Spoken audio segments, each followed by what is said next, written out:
Thank you, Sean. I will tell you, we have had an exciting day in D.C. We are hosting the members of the Security Council, and when you think of that, this is the most powerful group that decides sanctions, relief, any sort of conflict that comes up. This is the group. And so the idea that they were able to come to D.C. is overwhelming for them. They are extremely pleased. We started the morning at the Blair House with Senators Graham and Cardin, as well as Congressman Smith and Congresswoman Bass. So they had a lot of interaction, probably about an hour and a half, talking about issues from budget all the way to peacekeeping issues, as well as conflicts in North Korea and Syria, and then with the problems in Iran. So it was a very healthy discussion there. From there, we came over to the White House, and the president greeted all of the members, had his picture taken with them, and then we all sat down for lunch. And it was an open dialogue, very much of the members wanting to hear from the president what his plans are, what he was going to continue to do on Syria or not continue to do, North Korea. All of those issues are certainly at the forefront. And the idea that he would have that dialogue with them is tremendously helpful to me. Whereas, in the Security Council, we need them to really engage. We need them to now know that we are about action. And I think that what we've tried to do in the UN is really bring reform in the way we spend, reform in the peacekeeping operations, but also reform in the resolutions that are passed, that what we pass actually means something, and that there's accountability in what we pass. And so I think they heard that loud and clear today from the president. I think that they are thrilled with the engagement that they had, and I think it shows that the president's very engaged on foreign policy, and they see that. The idea that he would sit down and want to talk to them about each of their countries and the Security Council collectively is massive for a president to be able to do this, and it was certainly helpful for the United States. Now they are in briefings with General McMaster, focusing on North Korea, also focusing on ISIS, and engaging on that front, and we'll continue to have other conversations as well. But as far as we go, great day for the Security Council, great day with the president, and certainly more good to come out of this meeting. So thank you very much. I've got some ambassadors waiting, and we will talk to you soon. Thank you. Thank you, Ambassador. So without further ado, Secretary of the Treasury, Steven Mnuchin. Seems like I'm becoming a regular here. It's nice to see all of you again. Earlier today, the United States Department of Treasury's Office of Foreign Asset Control imposed sanctions in response to the April 4th, 2017 sarin attack on innocent civilians by the regime of Syrian dictator Assad. OFAC is sanctioning 271 employees of Syria's Scientific Studies and Research Center, the Syrian government agency responsible for developing and producing non-conventional weapons and means to deliver them.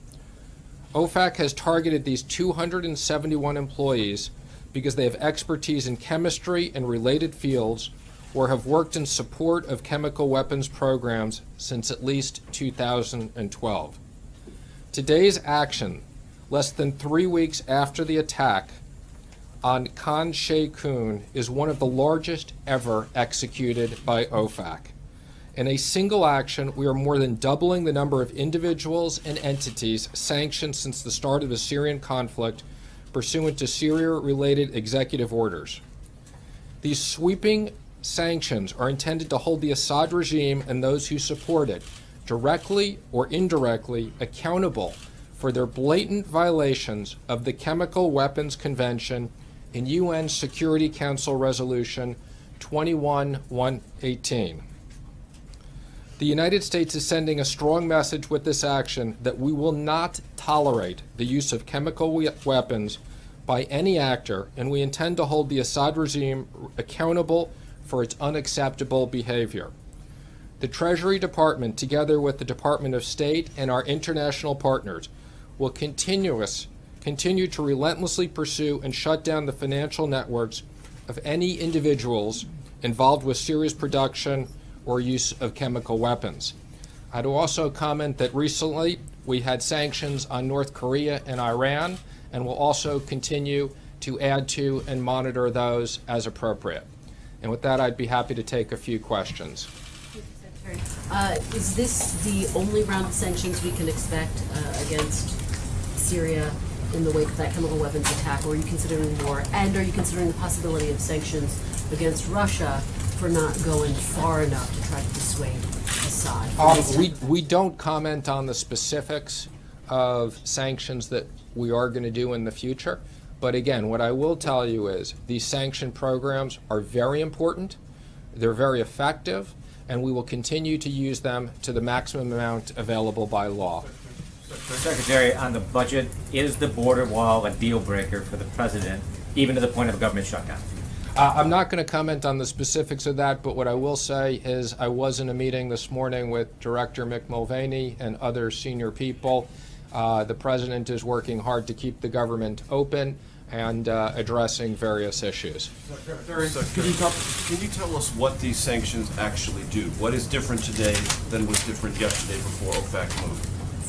Well, the sanctions are enormously important. So by identifying 271 additional people, these sanctions, as you know, will both freeze assets if there's assets here and prevent U.S. entities from doing business, as well as these sanctions have enormous impact with all of our partners around the world who also work with us on these issues. We're not doing any business. Secretary, are we, sir? We're not doing any business. As you know, the administration is trying to grapple with the Paris Climate Agreement and come to a decision on that. Where do you stand on it? Do you support staying in Paris or coming out? Again, I would just comment that we're having discussions on that, and that's where I'll go on that. Secretary, are you aware of any American companies doing business with those individuals that have sanctioned today?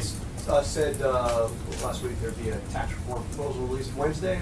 He did indeed. So, From widely reported. yeah. I imagine that surprised you a little bit. What can we expect? Let me just first say, I've been working with the president for over the last year on his economic plan in regards to creating growth. The president is very determined that we can get to sustained economic growth of 3% or higher. We're working on tax reform, we're working on regulatory reform, we're looking on job creation, and this is something that on the tax side I've been meeting weekly with the House and the Senate on designing things, and we'll be coming out, as the president said, with more details on Wednesday. Secretary, thank you very much. Along the lines of tax reform, I know the specifics of the broad details will be delivered on Wednesday, but without getting into the specifics, what does the middle class gain if there is a simplification but also a loss of deductions, whatever they might be? If we lose the deductions, how does that help the middle class? Well, let me just say, we've been clear on what the president's objectives are for tax reform. Middle income tax cut, a priority of the president's. Simplification. The average American should be able to do their taxes on a large postcard. Business tax reform. We need to make business taxes competitive, and we expect with doing that we will bring back trillions of dollars from offshore. Secretary? Thank you, sir. I guess the question I have is to sort of bounce off what John was asking about this announcement on Wednesday. It doesn't sound like we're going to get the finer details of what this tax reform package will entail. Is it a good idea to start talking about tax reform, something that you said can't be accomplished by August, when you don't have all the details? Well, there'll be details that'll come out, and yes, I think it is important that we're talking about it, and we are going to move forward. I'll just take a couple more right there. Yes. Can I just follow up on what Major was asking you? For those of us who are not completely clear about the 271 employees, are you suggesting by looking at these sanctions that there are U.S. companies, or they have holdings in the U.S., or they would be traveling or doing some sort of business that we're actually freezing or barring? Again, I can't comment on the specifics of these sanctions beyond what we release, but I can assure you that when the U.S. puts out sanctions, they have impacts both here and throughout the world, and we wouldn't be doing this if we didn't think it is impactful. It's quite impactful. One more back there, yes. Mr. Secretary, would you say that simplification of the tax code or cuts would be the first priority? You've mentioned both the postcard and closing the gap with growth, but which is first thing that we're going to hear about on Wednesday? Again, what I'd say, on the personal side, we're about a middle income tax cut and simplification. On the business side, we're about making them competitive. And this is the last one. Go ahead. Can you say if the tax plan will be revenue Again, what I've said before is the tax plan will pay for itself with economic growth.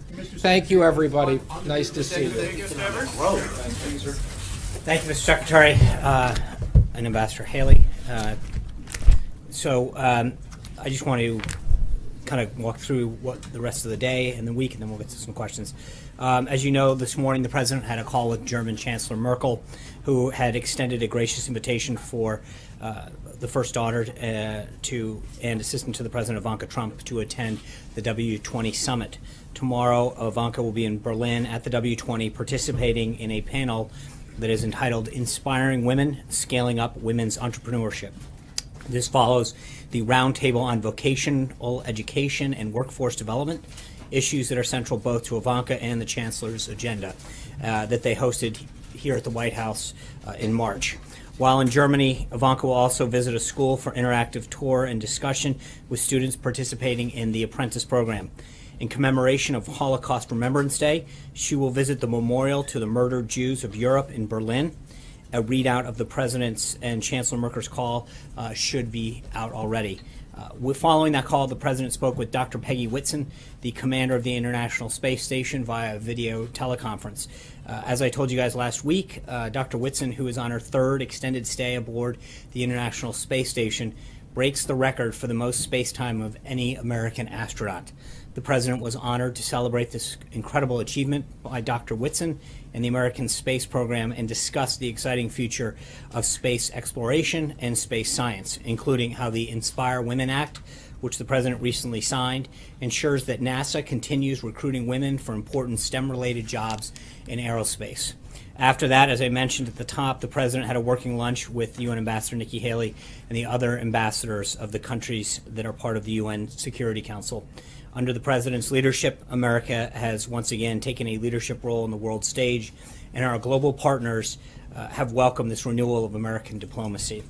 Later on this afternoon, the President will sign a proclamation on Holocaust Remembrance Day, part of the week-long Days of Remembrance, first held in 1979 and later established by Congress as our nation's commemoration of the Holocaust.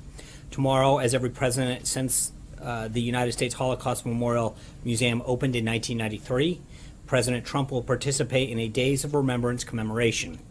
As he said during his video message to the delegates of the World Jewish Congress Plenary Assembly, the Trump administration is committed to stamping out prejudice and anti-Semitism everywhere it is found.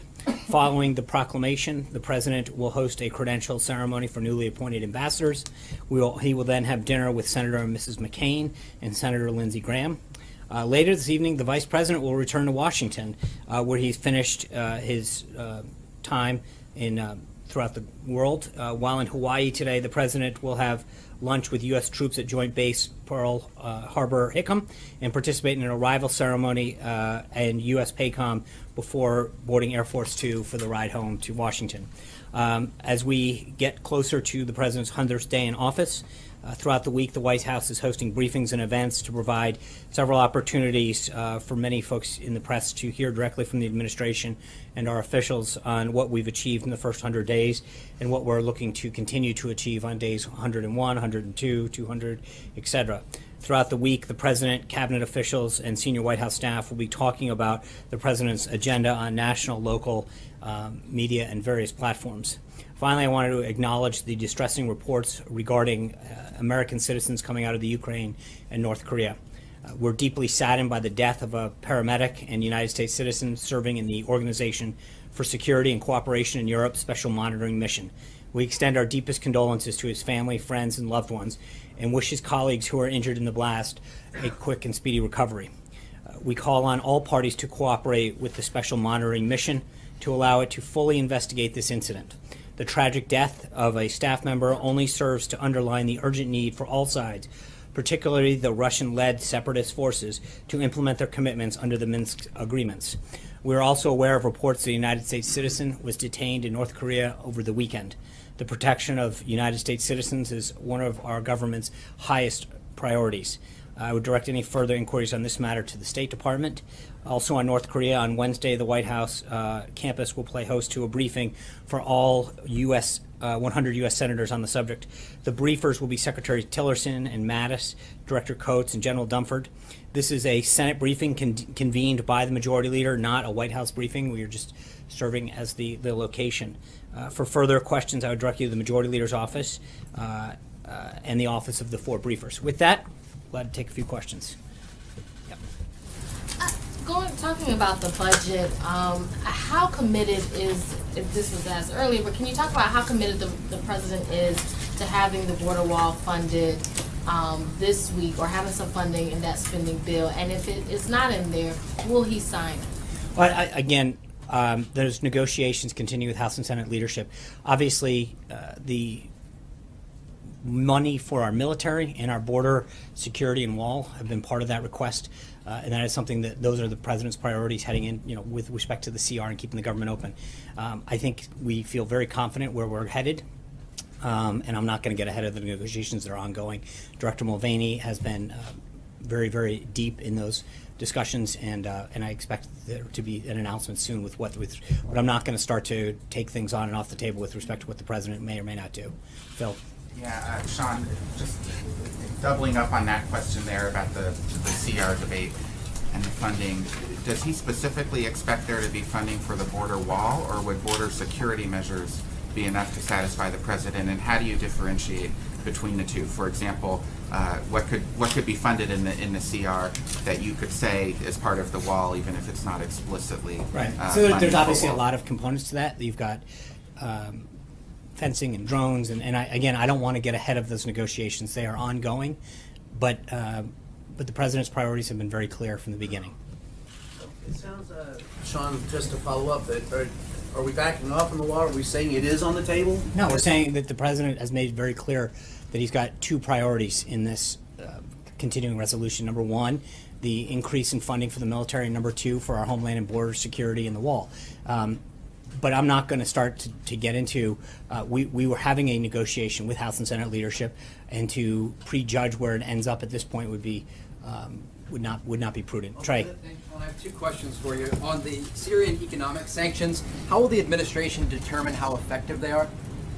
Well, I think there's going to be a lot of ways, but I think first and foremost is to send a clear signal to make sure that they understand that we don't take their actions lightly, and that we want to do everything we can to have stability in the region. So I think there's going to be a lot of ways in terms of their behavior going forward that we'll know whether they're working. But I think, as the president has made clear, and Secretary Mnuchin just did, I think we have a lot of tools at our disposal to try to achieve an outcome that brings stability to that region. And my second one on North Korea, the fact that a 3rd U.S. citizen has been detained by the regime in Pyongyang, does this make it more difficult for the president to negotiate through China to try to denuclearize North Korea? No, I think China, and we noted it before, Ambassador Haley noted it in several interviews this morning, but China has been very, very helpful in this process and continues to be, and I think we hope to see a change in behavior, but it is a very positive sign, the level of engagement that China has enacted. Is the Trump administration calling for the release of this U.S. citizen currently being detained? Well, absolutely. I mean, we want to make sure that all of our citizens are protected and returned home, but the State Department is playing the lead on that. Eamon. Thanks, Sean. As you know, there's quite a bit of concern among Republicans on Capitol Hill about the federal deficit. When you roll out the tax plan on Wednesday, are you also going to include pay-fors in there? That is, those things that raise revenue as well as those things that are tax cuts, so that conservatives can be confident that this won't blow a hole in the deficit? Yeah, I think we will have further details. I'm not going to get ahead of the president's rollout, but I'm not going to the level of specificity in terms of the pay-fors and the cost. We'll have to see it, how comfortable the president is. Jennifer. Sean, can you tell us if the president is aware of the American pastor jailed in Turkey, and did he raise that with President Erdogan when he called Monday to congratulate him? I'm not going to get into the specifics of the president's conversation. We're obviously aware of that action, and we're going to continue to work through the State Department on that. Jordan. Thank you, Sean. Can you explain why President Trump didn't use the word genocide to refer to the killing of 1.5 million Armenians in the statement today? Yeah, the statement that was put out is consistent with the statements that have been put out for at least several of the past administrations. So I think if you look back to the language that President Obama, President Bush, et cetera, have used, the language that the president used is consistent with all of that. Katie. Topics. First, the border wall and the logistics of that. Secretary Kelly said he still expects construction to start this summer. There are still a few ranchers in Texas and Arizona who welcome the security but are skeptical of giving up family-owned land that's been in their families for generations. So what is the White House message to them directly, and what can you guarantee that they'll be compensated? I think we will do everything in accordance with the law. This has been an issue that has gone on several times as that issue has been raised over the last several years. And so we will do everything in accordance with the law with respect to the land that's needed for that. But again, the Homeland Security Secretary understands what's going to be needed, and we'll do surveys and the appropriate planning to make sure that we minimize that to the extent possible. Question, on a different topic. The FBI and Justice Department last week arrested 2 doctors in Michigan for allegedly performing genital mutilation on little girls as young as 6 years old. It's the first case in the United States. What is the White House reaction to that case? Yeah, I mean, we've talked before about pending investigations, and we don't comment on any pending investigations or actions by the Justice Department. Major. Is 100 days, as the president said on Twitter, a ridiculous benchmark or an important one? Well, I think obviously in the context of an entire administration, there is a lot that I think we feel very proud that we've done and taken care of. When you look at the immigration piece in particular, border crossings way down, the number of executive orders and pieces of legislation the president signed, I think we feel very proud of what we've been able to accomplish and fulfill the promises that he's made to the American people. But I think it's got to be kept in context, and I think there is sort of this artificial number that gets thrown out. So on one. Well, I mean, the context is it's 100 days, and you have 4 years in your first term, and 8 years for 2 terms. That I think. Trump introduced a contract with the American voter over 100 I days. understand, right. And so again, I think when you look at the number of pieces of legislation, the executive orders, business confidence, the place, the U.S.'s role in the world, there's a lot that we feel that a lot of accomplishments that have occurred, and we feel very good about what we've done as we head up to this first 100 days. But I think you're going to continue to see a lot of action and a lot of results going into the second 100 days, the third 100 days, all the way through. In 100 days, there is no funding, explicit funding to the wall, and there's no health care reform or repeal of Obamacare. Would the president consider that, and would he invite his supporters to consider that a conspicuous failure, based on the promises he made during the campaign? Right. I think when you look at the totality of what we've accomplished on job creation, on immigration, on trade, that is unbelievable what he has been able to do. And so it's not, you can cherry pick any couple of things and say, okay, well, what about this or that? But I think when you look at it overall, in terms of the drop in border crossings, if you look at consumer confidence and the relationships that we've developed around the globe and the accomplishments this president's had on protecting the country, on bringing back jobs and starting, those have been unbelievably significant. And so to minimize that, or to look and pick out 2 or 3 things, but I think, look, we're going to continue to push for health care reform. We feel very good about the direction that it's going in. It's been very positive. And I think that the construction of a wall is going to continue to be an area that moves forward. But all of that stuff is happening just as the president asked for and committed to doing. Some of it, has been a little slower, but mostly because of working through Congress and getting things done. But when you think about what he's started, he'll move forward on tax reform, health care, on immigration, on trade. It's been a hugely successful first 100 days. And without the president necessarily describing it as a failure or not, would he say that he's learned something about the process and how long things take that he perhaps didn't appreciate as a candidate? Maybe he overpromised on the speed with which he'd achieve these things? Now, look, with all due respect, I think that when you look at the lists of things in each of the various areas that he's been able to do, I think he's very pleased. I'm talking about some conspicuous campaign promises that rally after rally he Right. made and said, don't worry, it's going to happen. Right, and I think on health care. All I'm asking is, does he have a different awareness of how difficult those things are than he did as a candidate? I'm sure that there are things that you learn in the job, but I think that he is very proud of what he has set out to do and the progress that we've made. And I think you're going to see healthcare get done, but it's going to get done right. And that, in particular, is something that we're continuing to work at. We can't make people vote, but we've made significant progress and moved the legislation forward and improved it greatly. And I think that we are going to see progress on that. Zeke. Two questions on two different topics. First, follow up on Eamon's and the other questions on the budget. Is the president willing to sign a continuing resolution that is not deficit neutral or deficit reducing? For instance, Sign a continuing resolution? Yeah, yes. A continuing resolution that would increase the deficit. I have not seen a score on anything that's come out, and I think we'll have to wait and see what the final. You're not ruling that one way. I'm not at this point. And following up on Jordan's question, the president has talked a lot about, has not been shy about criticizing his predecessors for some of their missteps from both parties, and also hasn't, has made a point of often blocking convention. So why not take this moment to label the killing of 1.5 million Armenians a genocide? I think, again, as I noted to Jordan, the statement that the president put out is consistent with the last several administrations. I understand that, but there is it is perfectly in keeping with the language that's been used over and over again. John. Yeah. Sorry, I was writing. Well, you had your hand. Would you agree with the assessment that some within the administration have that a vote on health care this week is very, very unlikely? I think the vote is going to get scheduled when Speaker Ryan and Leader McCarthy and Congressman Scalise determine that they have the votes and they feel confident. I'm not.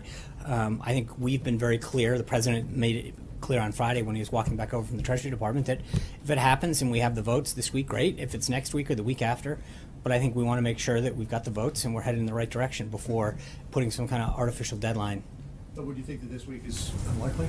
I think that whenever the Speaker and the leadership over in the House tell us that they feel confident that they have the votes, then we would encourage them to move forward. I mean, I hate to, I'm not trying to not answer the question, but I think that's the answer. It comes down to when they feel as though they've got the commitments to push the bill forward. Well, there was a push to try to get something on the legislative scoreboard by the 100th day. Does it look like that now will not happen? As I said, we have been very clear from here, and I think the president has been very clear in his comments that that our goal is to get it done and get it done right and get it done to make sure that we have the votes. I think there have been I've read some background quotes and sources about when it wants to, but we've been very clear publicly about when we want to get that done. Kelly. The president's been very clear that Judge Gorsuch, now Justice Gorsuch, is a big part of his first 100 days accomplishments. And the White House, in the rollout about the 100 days, said there would be a dinner with the president and all the justices of the Supreme Court. Now that is off the list. Is the dinner not happening, or is it not publicly being talked about because it's wrapped up in the politics of the 100 I think that days? we've moved some things around on the president's schedule this week, but we hope to have something at some point. To sort of sweep up the high court into the politics of 100 days. No, I think that having a relationship and a meeting with the Supreme Court at some point would be a great idea, and it's something that we hope to have on the schedule at some point soon. Caitlin. Can you explain the president's change of thought on DACA? I think he's been consistent about two things. One, that he's had a heart. He wants to make sure that he does what's in the interest of children in particular. But secondly, I think the president's priorities since he took office have been very clear that the focus would be on folks who presented a danger to public safety. And that's what it's been. And that's where it continues to be. And I think he is someone who understands the issue and the priorities that need to get laid out by this country. And so everything that he has done has been consistent with what he has said from the get-go. Jonathan. I understand that he said that the criminals would leave first, but last August he said that DACA defied federal law and was illegal. So does he still think it's illegal? I understand, and I think that his comments that he made last week, that he understands that in a lot of cases this involves families and small children who've been here, and he has a heart. We're going to work through the immigration. I understand. What I'm trying to do is answer the question that I think the president wants to make sure that he addresses the issue of illegal immigration and all of its components in terms of visa reform, border security, the wall, all of these things in a system of priorities. And right now the priority is to make sure that folks who present a public safety concern to the United States and to our citizens are dealt with first. And that's what he's happened. He's also very pleased that through his action and and his vision for how he wants to see to move forward on this, sees a huge drop of illegal border crossing. That is a big accomplishment for this presidency, and it's something that we're obviously very proud of. Border crossing is a big thing, but amnesty is a big I understand part, that. 'cause he- I've just walked through the question. Jonathan. Sean, how confident are you that there will not be a shutdown? Can you, from that podium, guarantee that there will not be a government shutdown? I can't guarantee, How close can you get? but I think that the work that Director Mulvaney and others have made in these negotiations has been very positive. They feel very confident that won't happen. So he won't insist that his priorities get funded on the border, the wall, increased security? That's not what I said. I said that I think Is he willing to shut down the government? No, it's not. Look, they are currently negotiating. We feel very confident that they understand the president's priorities and that we'll come to an agreement by the end of Friday. And on the 100 days, if I can just follow up, the contract with the American voter that the president signed included 10 pieces of legislation. Right now, he's 0 for 10. Only one of those has actually been introduced. Right. And I think that we're going to continue to work with Congress. As he says in that document, I will work with Congress to achieve these, and we are going to continue to work with Congress to achieve those. But why have 9 of them not even been introduced? I think when you look at what he has done in terms of Supreme Court justice, the executive orders, the number of legislation, there's a lot that has gotten done. I don't think anyone, I remember very clearly the first few weeks, and still to some extent, the comments that got made about the pace that we were keeping and we have kept. The president has been extremely busy, and I think when you recognize the amount of issues that he's tackled, the amount of progress that he's made, it is very significant, and we will continue to present all of that throughout the week. But again, as I said to Major, I think you can look at a few of these areas and nitpick a couple of them, but I think overall, he has signed a record number of executive orders. He has rolled back regulatory reforms. No, I understand that, but right. To take action. But I don't think there's any question that the president has done a significant amount for the American people on the issues that he has put forward during the campaign. You're not describing the wall and healthcare as nitpicking. Jim. Are you? I'm not. Neither of the. No, I'm not. Those pieces are not small. But I'm saying in terms of overall what he has accomplished has been unbelievably significant. When you talk about all of the other areas, the regulatory relief, the efforts that he's made on immigration, on trade, all of those issues. And again, what I'm trying to say is when you look at everything that he's done and the amount that he's accomplished in these first 100 days, I think you can go back and find an area, one or two, and say, okay, well, he didn't do this. But I think you have to look at it in totality of what he actually did get done. John, Jim. on the wall, why is there even a discussion about shutting down the government over paying for the wall? Isn't Mexico supposed to pay for the wall? Well, I think, Jim, the president has made very clear that initially we needed to get the funding going, and there's be several mechanisms to make sure that that happens. That funding piece will happen in due time. Alexis. That is a promise that I the understand president made that. during the campaign It time. is- and no, again, no, but he that also Mexico would pay for the wall. Right. And now we're having a discussion that the No, no, government we- might shut down over the wall. Who's going to pay? Right. So a couple things. One, as I pointed out to Jonathan, we feel very confident the government's not going to shut down. Number two is I think the president has been very clear in the past about the fact that, and this is not a new thing, he talked about this, that in order to get the ball rolling on border security and the wall, that he was going to have to use the current appropriations process, but he would make sure that that promise would be kept as far as the payment of it. And just a real quick follow-up. If border crossings are down, and that's a talking point that the White House uses time here, is the wall even necessary? Absolutely. The wall it does several things. How can the border crossings be down? Because the I think- president's saying, well, we're going to have all these drugs flowing in if we don't have the wall. Because you can't, just because you have a couple good months in a year, I think you want to make sure that you take prudent long-term steps. I mean, so the president is going to fulfill, and frankly, it's a promise that he made to the American people. I think if you're coming in from our southern border, he has taken a lot of steps so far that has deterred border crossing, but this is a permanent step that will extend beyond his presidency. 8 years from now, the next president will have that wall in place to make sure that it doesn't continue. So that Mexico's going to pay for it. That's right. Thank you, Alexis. Sean, this might relate to Jim's question too, but on Wednesday, I have two questions. On Wednesday, when we see the outline that Secretary Mnuchin was just describing, will the president help aim Congress toward his decision about whether the border adjustment tax is the right idea? And also related to that, whether the pay-fors for the wall that might be of interest to lawmakers will become evident as part of the outline of what he'd like to do in terms of taxes. Right. Well, I don't mean to evade that, but I think there's a reason he chose. We're waiting till Wednesday to have the details that he wants to share out. I'm not gonna. We got a couple days before that happens, so I'm gonna have to ask you to wait 48 hours. Say whether we will have a generally better I'm gonna- idea? I can Will tell we you- have a generally better idea of where he? I think is you'll have a thinking better is? idea of where the president stands on tax reform and what he wants to accomplish. Yes, John. Wait, I want to follow up. Okay. When you were just describing, and Secretary Mnuchin was describing, achieving an economic growth of 3% or higher, which Mhm. is slightly lower than what the president talked about in the campaign, which was a very ambitious goal of 4%. I'm just trying to figure out, what is the timeline for that? Is the president thinking he would like to achieve 3% or higher in his first term because of the headwinds that were, obviously the United States is facing abroad? I mean, that's a very ambitious goal still, 3%. Right. Well, and I think that he has taken a lot of steps, not just on the tax side, but on the regulatory side as well, that I think are clearly already paying dividends. In terms of we've talked about this before, manufacturing come back and jobs come back, and I think there's going to be a renewed commitment of many manufacturers, American companies, to bring back jobs, to grow, to hire, to expand here in the United States. And so I think that growth will precede the president's actions, both on the tax front and on the regulatory side. John. Thanks a lot, Sean. As you know, the first go-around at replacing Obamacare was not successful. Since then, are you any closer to getting 218 votes in the House to pass a replacement for the Affordable Care Act? Yes. And very good.